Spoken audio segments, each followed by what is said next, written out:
ईशा की मां की एंट्री के साथ ही कहानी एक ऐसे मोड़ पर पहुंच जाती है जहां से हर किरदार की जिंदगी बदलने वाली है। आने वाले एपिसोड में भावनाओं, साजिश और गलतफहमी का ऐसा तूफान उठेगा जो सूरज और ईशा के रिश्ते की नींव तक हिला देगा। गुलाब सिंह अपनी चालों से हालात को इस तरह मोड़ देता है कि सूरज ही अनजाने में एक बड़ा कदम उठा बैठता है, जिसका खामियाजा उसे भारी कीमत चुकाकर देना पड़ता है। दरअसल बिया अपनी जान बचाने और खुद को बेगुनाह साबित करने के लिए एक बड़ा दांव खेलती है। वह ईशा की मां को सामने लाकर सारा इल्जाम गुलाब सिंह पर डालना चाहती है ताकि सच उजागर हो सके। बिया भागते हुए ईशा के कमरे में पहुंचती है और उसे उसकी मां के बारे में बताने की कोशिश करती है, लेकिन तभी सूरज वहां आ जाता है।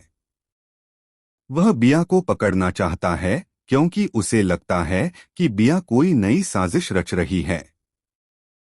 हालांकि बिया किसी तरह उसके हाथ से निकलकर भाग जाती है। बंटी और रिया भी उसका पीछा करते हैं, मगर वह पकड़ में नहीं आती। इस भारी तनाव के बीच रिया और बंटी के बीच एक भावुक पल भी देखने को मिलता है जो कहानी में थोड़ी राहत देता है। लेकिन असली तूफान अभी बाकी होता है।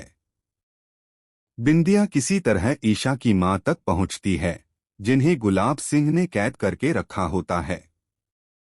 वह मोबाइल से ईशा को सच्चाई बताने की कोशिश करती है, मगर गुलाब सिंह के आदमी वहां पहुंचकर फोन छीन लेते हैं और तोड़ देते हैं ताकि राज बाहर न आ सके।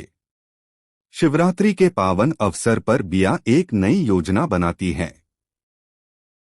वह ईशा की मां को महापूजन में बुला लेती है, जहां गुलाब सिंह भी मौजूद होता है।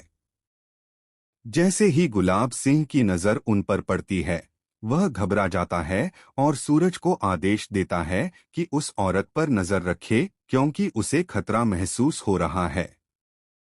उधर वर्षों का दर्द और अन्याय झेल चुकी ईशा की मां जब गुलाब सिंह को सामने देखती हैं, तो उनका गुस्सा फूट पड़ता है।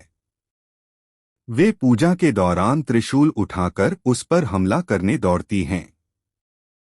सूरज यह दृश्य देख लेता है, लेकिन वह सच्चाई से अनजान होता है। उसे लगता है कि कोई अजनबी गुलाब सिंह पर हमला कर रहा है। बिना पहचान किए और हालात को समझे वह अपनी बंदूक से गोली चला देता है। गोली सीधे ईशा की मां को लगती है और वह जमीन पर गिर जाती हैं। जब ईशा यह देखती है कि घायल महिला उसकी अपनी मां है, तो उसकी